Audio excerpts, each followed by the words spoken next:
this. Don't try to stop me now.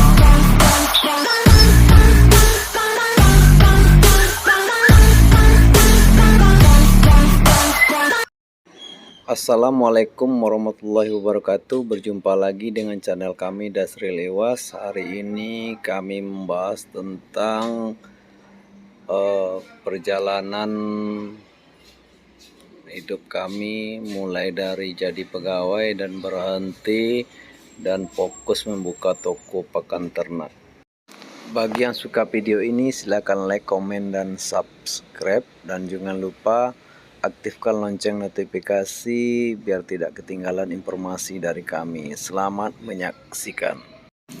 Sebelum kami benar-benar terjun menggeluti dunia usaha ini, kami dulunya adalah salah seorang tenaga pendidik di salah satu SD yang berada di Kecamatan Tandun, Kabupaten Rokan Hulu, Riau.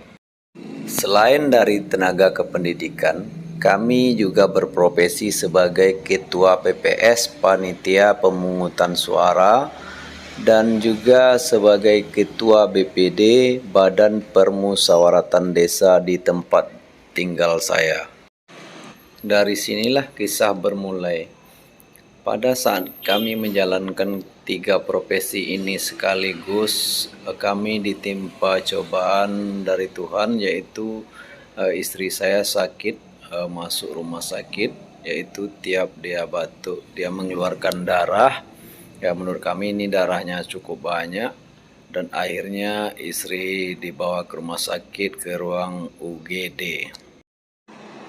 Sambil menunggu orang rumah sakit, saya meminjam uang dari seorang teman untuk biaya pengobatan istri saya, karena di rekening saya tidak cukup untuk membiaya pengobatan istri yang masuk ke ruang UGD.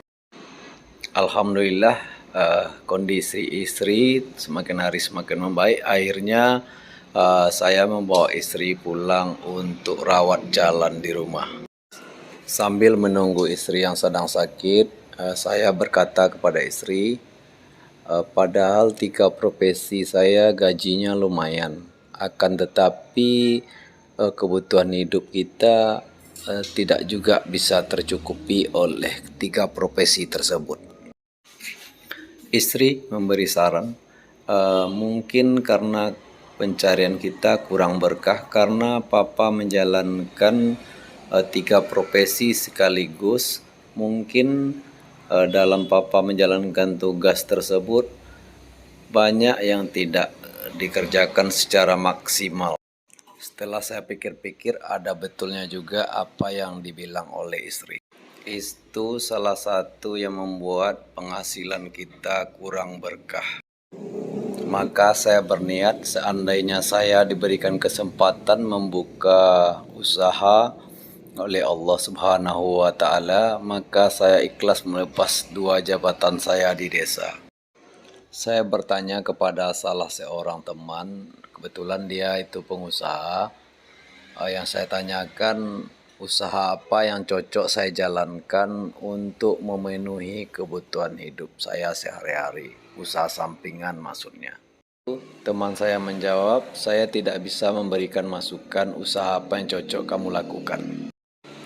Akan tetapi saya ada saran, nanti malam kamu coba sholat malam, sholat sunat tengah malam. Habis itu kamu berzikir, setelah itu berdoa kepada Tuhan, minta petunjuk kepada Tuhan, usaha apa yang bisa kamu jalankan untuk memenuhi kebutuhan hidup kamu demi memberi nafkah anak istri kamu secara halal.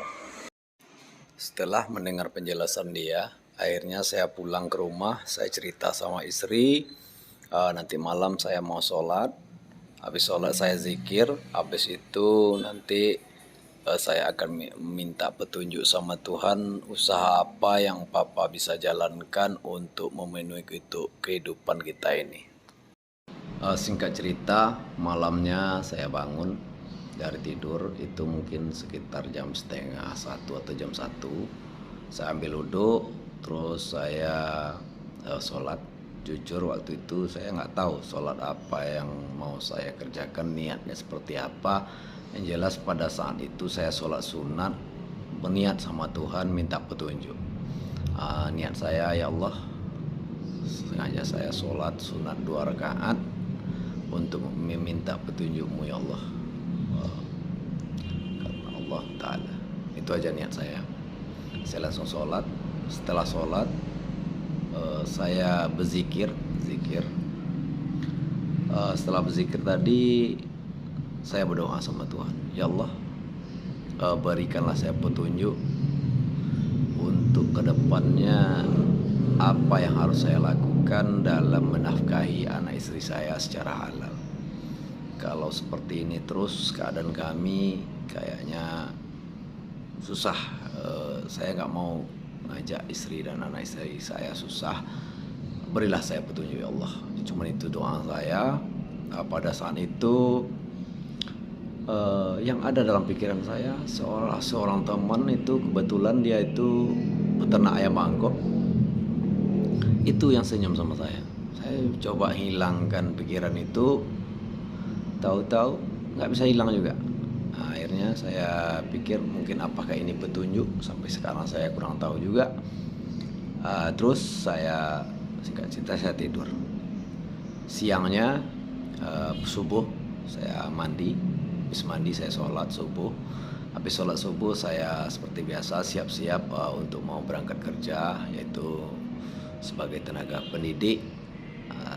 Sebelum berangkat kerja saya pamit sama istri. Istri tanya sama saya, kebetulan waktu itu istri masih sakit juga, tapi udah agak mendingan. Dia udah agak bisa ditinggalkan. Terus istri tanya sama saya, apa petunjuk yang didapat tadi malam? Saya menjawab, cuman saya diberi petunjuk. Hayalan saya itu cuman teman saya itu yang peternak ayam bangkok tadi senyum sama saya, cuman itu. Singkat cerita, istri tidak menanggapi apa-apa. Saya langsung siap-siap berangkat. Itu jarak tempat kerja saya atau tempat saya mengajar itu lebih kurang 15 kilo dari rumah. Itu melewati pasar Ujung Batu. Pas saya memasuki wilayah pasar, itu saya melihat satu toko, yaitu toko pakan ternak. Dalam hati saya berkata, ini toko ini bukanya baru 1 tahun, tapi luar biasa naik usahanya. Terus jujur saja di sini nama toko itu saya tidak sebutkan di sini, takut nanti menjaga kode etik atau sebagaimana macamnya lah gitu. Saya takut saya gesekan. Sengaja saya samarkan di sini nama tokonya. Yang jelas ada Jayanya di belakang nama toko itu, ada Jayanya. Terus saya, singkat cerita, saya lanjutkan perjalanan saya menuju sekolah yang saya tuju. Sampai di persimpangan jalan saya melihat satu toko lagi. Kebetulan dulu saya mantan kerja di toko itu, toko bangunan. Saya melihat lagi toko itu. Dalam hati saya berkata, ini saya pernah dulu menjadi kepercayaan di toko ini sebelum saya jadi guru. Terus sekarang saya tengok maju sekali. Itu yang ada dalam hati saya. Saya langsung aja berangkat kerja terus, lanjut sampai di Pertamina. Saya mau isi minyak.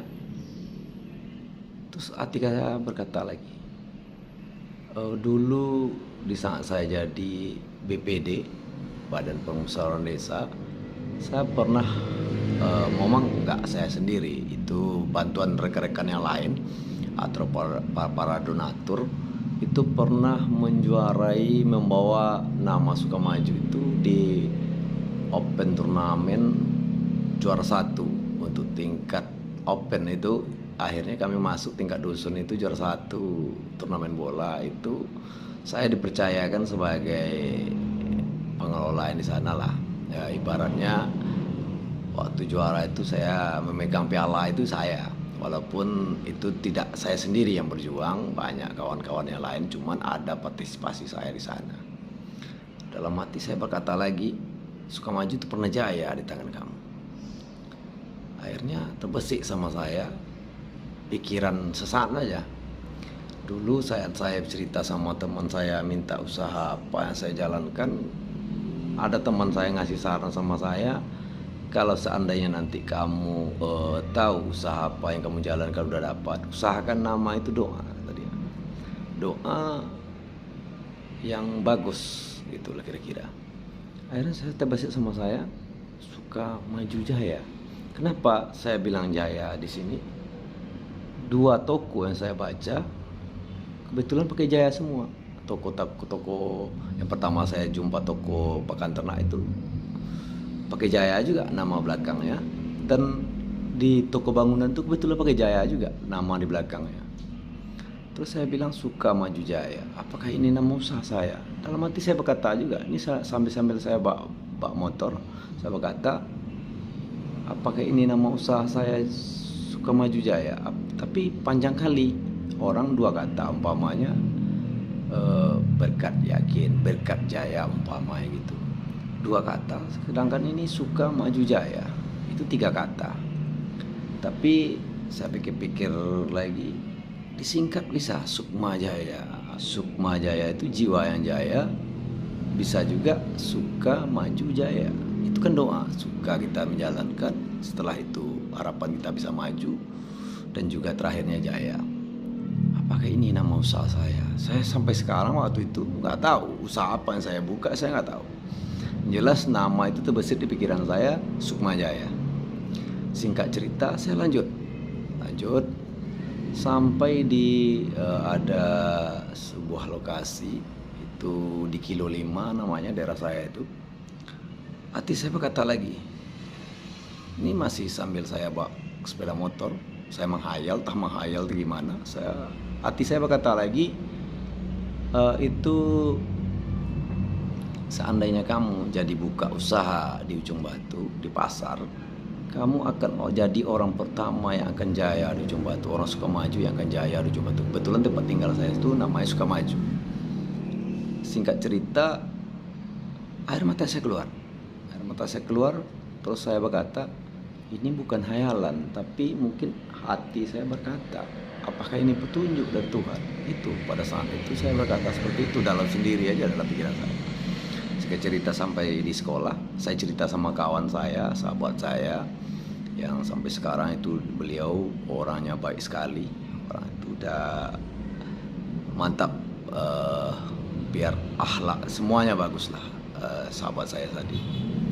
Terus saya cerita sama dia, tadi saya sholat tadi malam, saya minta petunjuk sama Tuhan, saya minta apa yang harus saya lakukan untuk kedepannya, untuk menafkahi anak istri saya. Intinya saya menceritakan kepada teman saya apa yang saya kerjakan tadi malam dan apa yang saya alami pagi ini.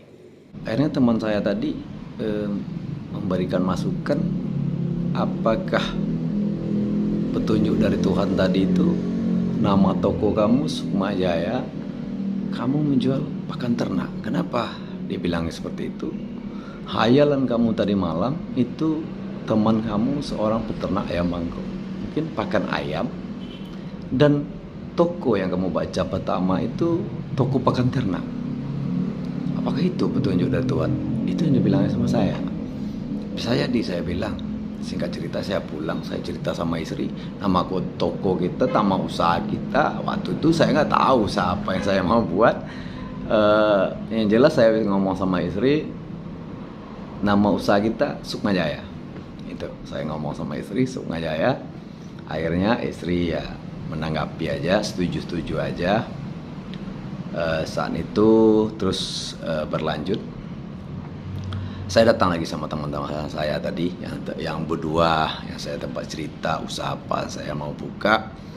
Saya cerita sama dia, saya tanyakan, tadi saya udah lakukan seperti yang kawan suruh. Saya sholat malam, saya minta petunjuk sama Tuhan. Akhirnya saya mendapat ini, saya ceritakanlah yang saya alami tadi malam mulai sampai siang. Kawan tadi menanya sama saya, kamu nih mau buka usaha apa buka sampingan? Kenapa demikian, kata dia? Itu menurut pendapat dia. Kalau menurut pendapat saya, kalau kamu betul-betul mau buka usaha, itu bersaing di pasar, bersaing di ekonomi, di pusat ekonomi, kamu tuh harus mempunyai lima yang ada di badan kamu. Sekarang saya tanya satu-satu. Itu menurut pendapat saya, itu kata teman saya. Yang pertama sekali, itu kamu harus punya keberanian. Yang kedua, punya modal. Yang ketiga, punya tempat yang layak. Yang keempat, punya skill, keahlian dalam berdagang. Yang kelima, adab, sopan santun, dan kejujuran. Itu yang dibilang teman saya terhadap saya. Terus saya menjawab, saya ada. Saya langsung jawab aja ada. Terus singkat cerita, teman saya melanjutkan perkataannya. Sekarang kamu punya keberanian untuk buka, beraninya ini berani meninggalkan zona nyaman kamu sekarang, yang kamu tuh aparatur pemerintahan desa, kamu tinggalkan. Kamu berangkat ke pasar dengan kehidupan baru sebagai seorang pengusaha. Apakah kamu sanggup? Itu dibilangnya, itu keberanian yang pertama ditanya. Terus saya menjawab, saya berani. Oke, kata teman tadi. Teman tadi melanjutkan, yang kedua, kamu punya modal? Saya jawab, saya nggak punya modal. Saya bantah kata-kata dia waktu itu. Banyak pengusaha tanpa modal. Saya jawab itu bisa juga buka usaha. Cuman teman tadi menjawab, sebelum kita tuh punya nama, sebelum orang tahu sama kita, orang ada kan percaya sama kita, menitipkan barang untuk bisa kita jual. Kita cari nama dulu. Dengan cara apa? Kita langsung terjun ke bisnis dengan modal sendiri. Ya walaupun dengan modal ala kadarnya, kita harus terjun pakai modal sendiri. Itu menurut pendapat teman saya waktu itu. Singkat cerita, saya bilang modal saya belum ada, sedangkan saya masih terlilit utang. Teman saya jawab, kalau kamu seandainya tidak punya modal, untuk apa? Gimana cara mencari tempat? Untuk apa skill yang walaupun ada di badan kamu dan kejujuran kamu, ya nggak ada artinya, kata teman saya. Kamu terbentur di dana, di modal. Singkat cerita, saya terdiam. Teman saya menjawab lagi, tapi jangan kamu berputus asa, ada solusi. Saya tidak kasihan dengar kamu bilang tidak ada modal, saya tidak kasihan. Kenapa demikian? Saya tahu kamu masih punya aset, walaupun sedikit, kamu masih punya aset. Pertama, tapak rumah. Yang kedua, 2 buah kendaraan, walaupun kendaraan itu kendaraan sepeda motor, untuk istri 1, untuk saya 1. Yang ketiga, masih punya kebun sawit, itu sekitar kuranglah 1 hektar waktu itu. Itu yang punya saya. Teman saya ngomong, selama ini manusia ini tidak jadi buka usaha karena satu hal. Sering jadi alasan klasik, yaitu saya tidak punya modal. Itu alasan seseorang gagal membuka usaha. Makanya saya bilang sekarang, saya mau tanya sama kamu, kira-kira kalau kamu mau buka usaha, berapa modal yang harus kamu atau yang kamu butuhkan untuk dalam merintis suatu usaha yang ada dalam hayalan kamu sekarang itu? Saya menjawab, lebih kurang 100 juta, saya bilang gitu aja. Terus teman saya, oke, 100 juta menurut kamu cukup? Cukup, saya bilang. Kalau teman saya bertanya lagi sama saya, kalau seandainya modal 100 juta tadi ada, menurut kamu berapa tahun kamu dapat mengembalikan dana tersebut? Teman saya bertanya lagi sama saya. Saya menjawab, itu lebih kurang setahun saya bisa balikkan lagi uang 100 juta itu dari keuntungan atau dengan dagang saya. Dengan yakinnya saya ngomong seperti itu sama teman saya. Terus kawan saya menjawab, sekarang gini, kalau kamu betul-betul mau buka usaha, kamu terbentur sekarang di modal, menurut saya gampang saja. Kamu masih punya aset, menurut kamu usaha kamu tadi, seperti saya dengar cerita kamu tadi, dalam 1 tahun usaha kamu bisa membalikkan uang modal kamu 100 juta. Sekarang ngapain ragu lagi kamu? Jual salah satu aset kamu. Sekarang pasti kamu bilang terbentur aset nggak mudah semudah itu menjual. Teman saya langsung dengan lantangnya ngomong, kamu ambil surat tanah kamu, antar ke kedai saya tukar nama saya, hari ini saya bayar 100 juta cash, dibilangnya ngomong itu. Tapi langsung ditimpalnya, kamu yakin saya nggak ada keberanian? Keberanian tidak ada, kata dia. Berarti dalam tubuh kamu tuh cuma ada skill, sopan santun, dan kejujuran. Yang dua nih modal sama keberanian kamu nggak punya. Akhirnya saya termotivasi dengan kata-kata kawan tadi, ya kalau seperti itu bos bilang, saya jawab, saya pulang dulu, saya cerita dulu sama orang rumah, saya mau pakat dulu ngambil suatu keputusan ini. Ini keputusan yang berat yang mengorbankan salah satu aset yang cuman itu yang saya punya waktu itu. Singkat cerita, saya pamit pulang, saya cerita sama orang rumah, sampai di rumah saya cerita.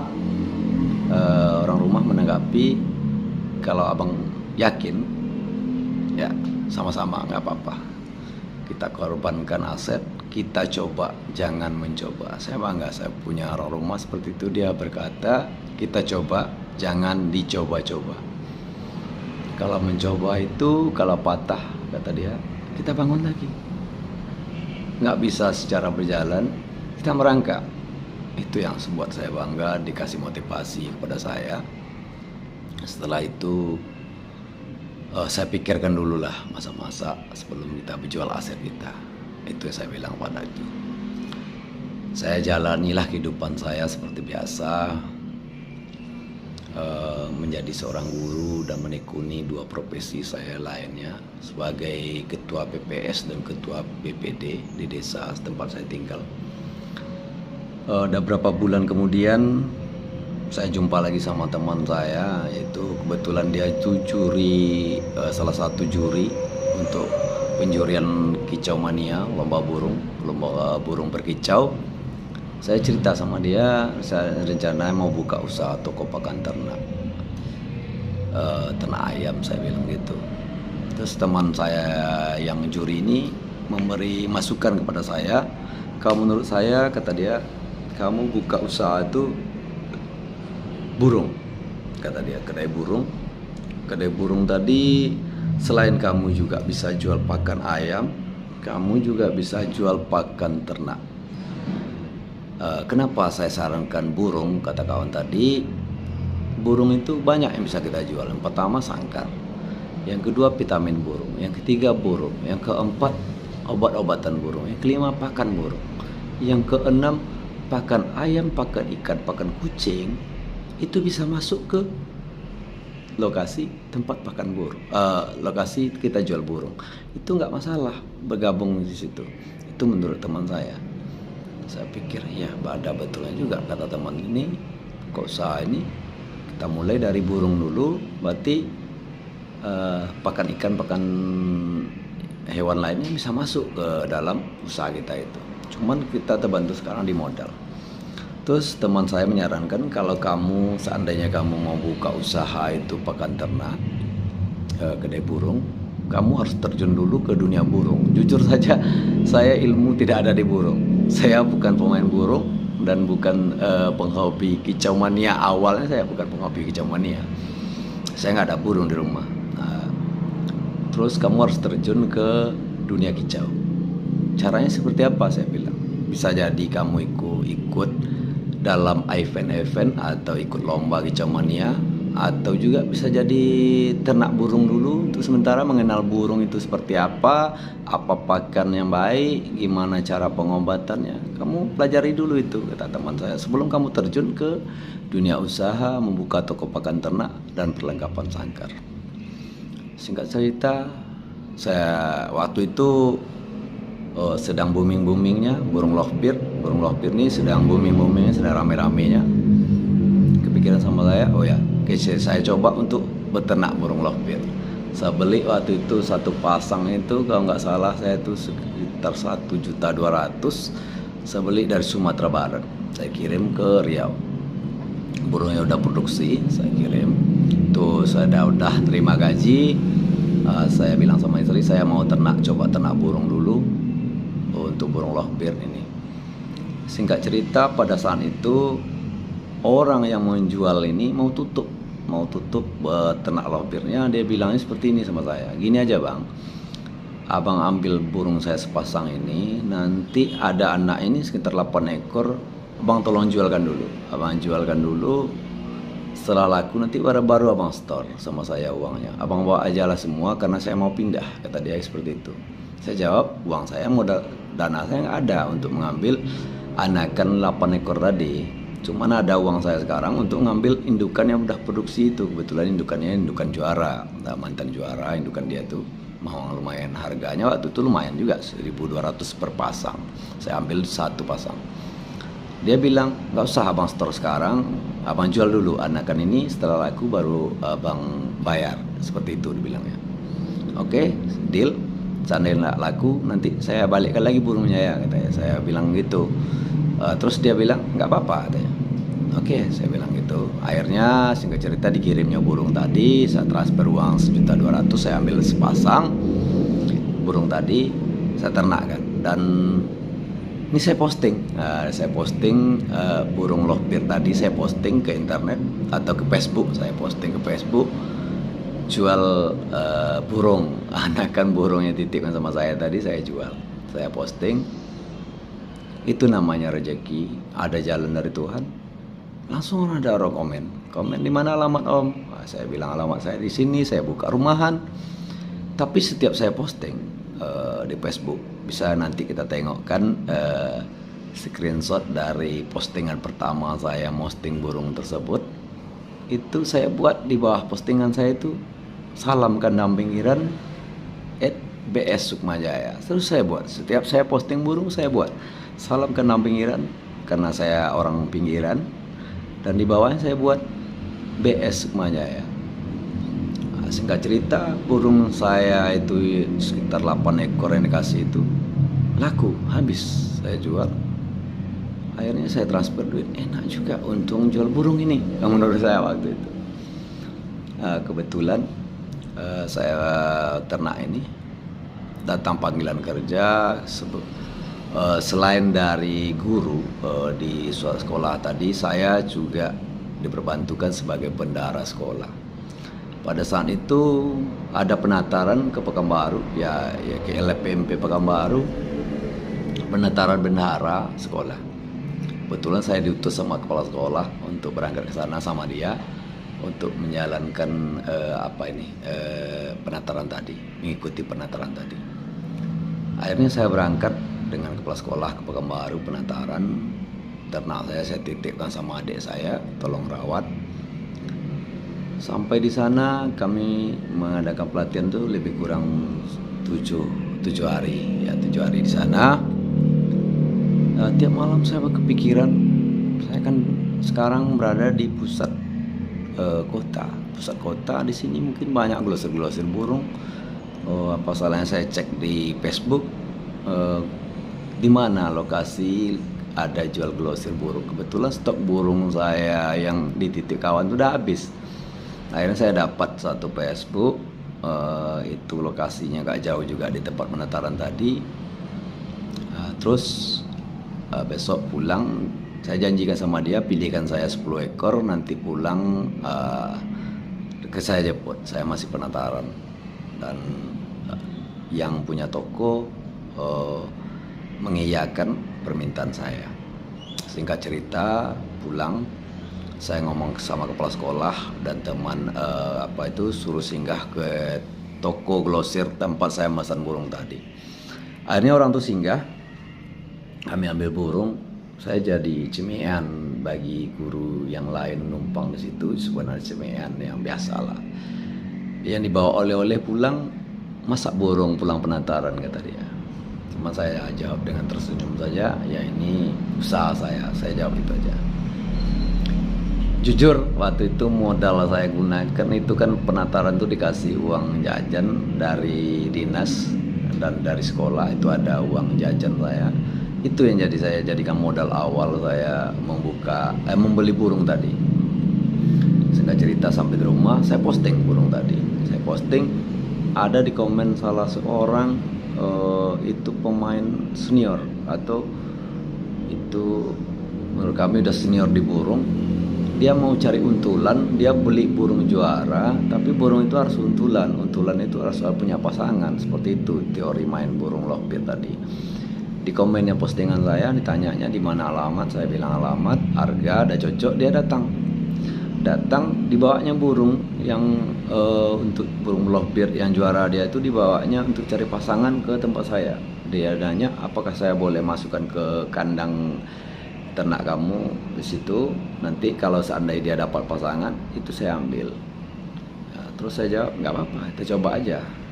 Akhirnya dia masukkannya burungnya ke dalam kandang tempat saya jualan tadi. Dia cuma satu kandang, waktu itu saya punya satu kandang petak. Di 10 ekor ini saya masukkan satu kandang aja. Burung lovebird ini kebetulan burung koloni, nggak apa-apa, dia nggak kelahi kali. Akhirnya dimasukkan dalam itu, dipilih. Rupanya sama pula warnanya. Kebetulan, sebenarnya bukan kebetulan, menurut saya sekarang belum kebetulan. Itu suatu jalan atau keajaiban yang diberikan Tuhan sama saya. Itu bukan, menurut kami pribadi sekarang baru saya jawab, itu bukan kebetulan, cuman itu petunjuk atau itu jalan yang diberikan oleh Allah Subhanahu wa taala kepada saya. Ada dapat pasangan burung tadi itu mirip warnanya dengan burung yang punya saya, mirip. Akhirnya saya posting, saya foto, saya posting foto solot saya. Dulu hobi asal laku, saya buat solot. Itu kenapa saya buat seperti itu? Bukan saya mau membanggakan saya bisa melakukan burung, cuman kedepannya dalam harapan saya, dalam pikiran saya waktu itu, postingan ini akan dilihat oleh orang lain jadi promosi. Nah, itu promosi. Makanya saya posting di Facebook lagi, di grup Kicau Mania, sold out burung saya tadi. Di sana banyak yang ngomen, itu senior Sianu ya, kata orang yang ngomen di sana. Iya, saya bilang. Terus singkat cerita, besok pagi senior tadi, Pak, burung ini lomba, burung dia itu lomba, juara. Karena saya buat warna sold out tadi itu, warna itu seperti warna yang juara tadi, orang ngira burung saya yang dibeli sama Suhu itu juara. Akhirnya nama saya naik, orang berdatangan sama saya. Orang nanya, bang, bang, di sini kemarin abang itu beli burungnya yang juara itu. Saya jawab, saya nggak tahu juaranya, cuma beli burung ada. Saya jawab seperti itu. Rupanya orang nyangka burung itu yang dibeli oleh Suhu itu burung yang juara itu. Rupanya burung itu sama warna, kebetulan sama warna. Singkat cerita, dengan itu lebih kurang berapa, 5 hari gitu, 10 ekor habis. Lumayan untungnya. Ini saya geletri terus dengan modal waktu itu nggak begitu banyak kali.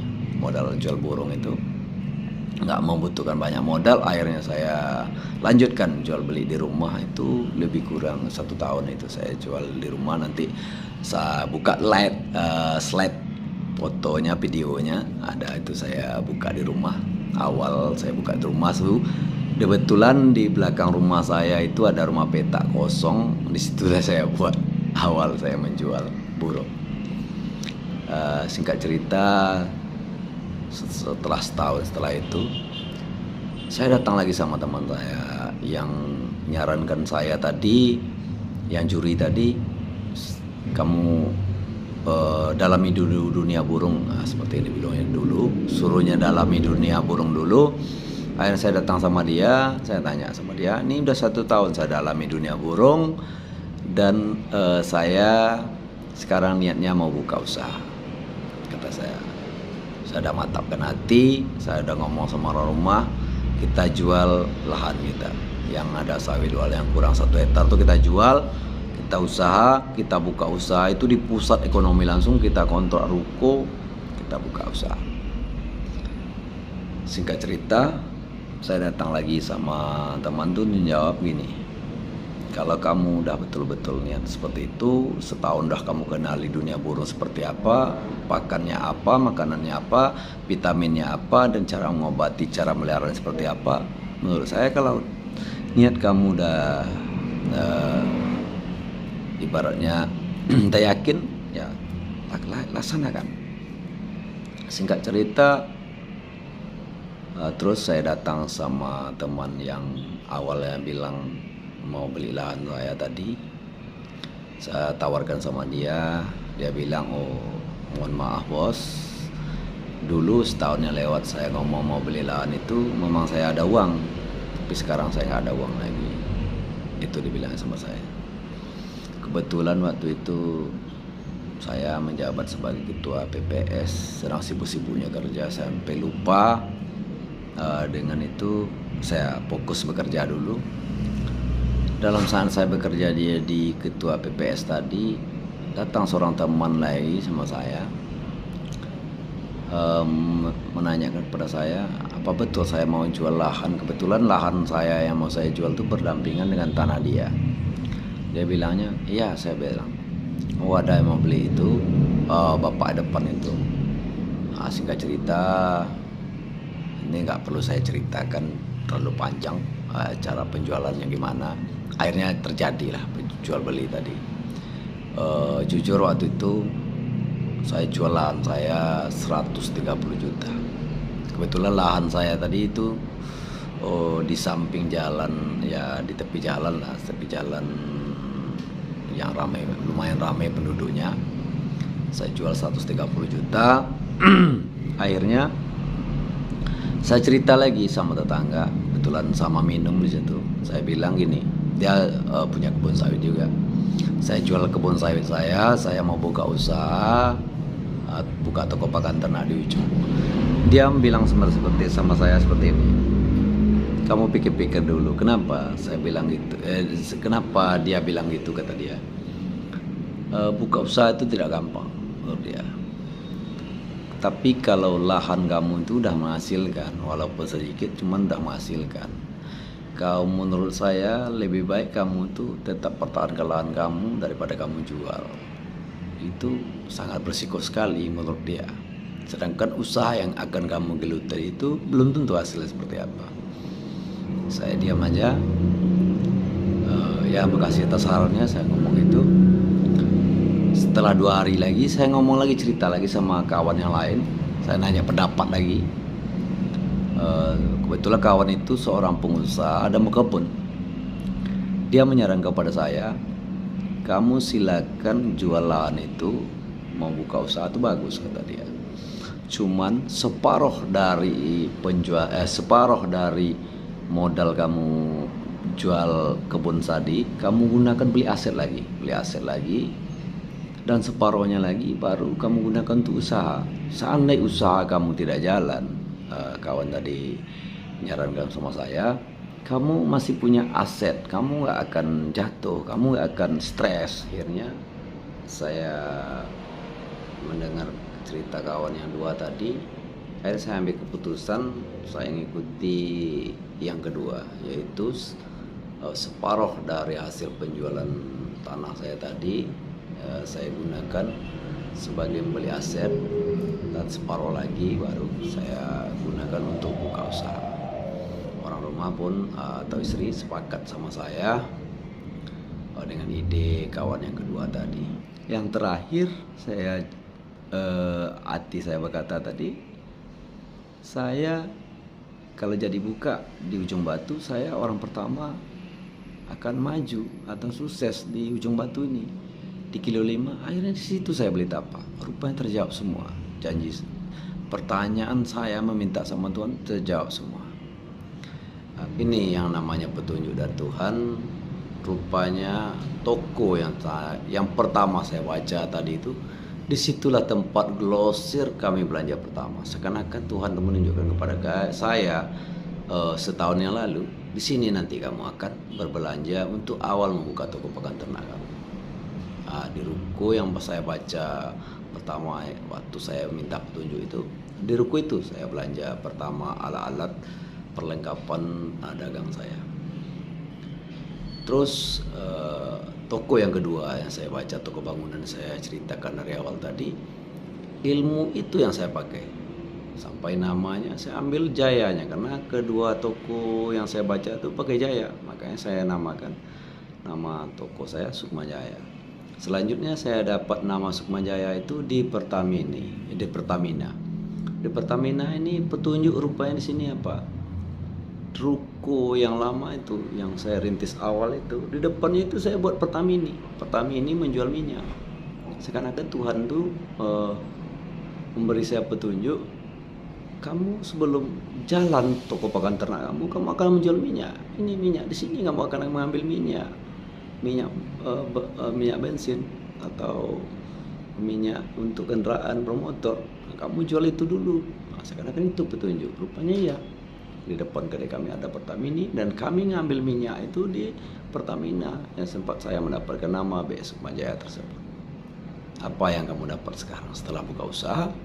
Saya bilang alhamdulillah ya, saya aset saya itu masih ada dan alhamdulillah saya udah dapat sekarang nambah satu kendaraan lagi, roda 4. Alhamdulillah diberikan kesempatan sama Tuhan, kami dapat beli mobil sebagai kendaraan. Terus kawan tadi memotivasi saya lagi, apa katanya, selagi kita masih hidup Tuhan tuh akan menjamin rezeki buat kita. Maka sebab itu berusahalah kita semampu kita. Di mana ada cobaan, di situ akan ada suatu keindahan di balik semua cobaan yang kamu alami selama ini. Itu yang dibilang kawan tadi. Terus kawan tadi ngomong, kamu berapa kira-kira modal buka awalnya? Saya bilang ini separuh dari jual tanah tadi saya gunakan sebagai beli aset. Terus kawan tadi ngomong, kenapa tidak kamu semuanya kamu buat kemarin jadi modal? Kalau seandainya kamu gunakan seluruh hasil dari jual lahan kamu itu untuk modal, sekarang seperti apa kamu? Mungkin lebih dari ini yang bisa kamu peroleh, seperti itu dibilangnya. Maka dari itu saya ambil keputusan, saya ambil kesimpulan. Itu dari 3 orang yang saya tanya. Yang pertama saya bertanya kepada seorang yang hobi berkebun, yang dunia kebun. Dia menyarankan saya tidak usah menjual. Betul, ide dia betul. Cuman itu dipersedia. Betul, tapi dipersedia. Saya tanya ke yang kedua, dia menjawab dia separuh berkebun dan separuh pengusaha jiwa yang seperti itu. Idenya betul juga, separuh kita beli aset, separuh lagi kita gunakan untuk buka usaha. Seandainya usaha nggak jalan, aset masih ada. Betul, itu dipersedia karena dia tuh separuh pengusaha dan separuh berkebun. Itu persi mereka. Betul, semua ide dari kawan-kawan itu betul. Dan saya tanya lagi kepada yang memang betul-betul pengusaha, katanya salah. Menurut dia, semua modal atau semua hasil dari jual tanah saya tadi itu saya gunakan modalnya sepenuhnya buat usaha dan hasilnya akan melimpah. Betul juga, dipersedia pula. Maka sebab itu tergantung ya guys, rekan-rekan semua, kita di persi mana kita hidup. Nah gitu. Makanya saya ambil kesimpulan dalam hidup itu hewan itu bisa jadi pelajaran juga yang diberikan oleh Allah Subhanahu wa taala kepada kita.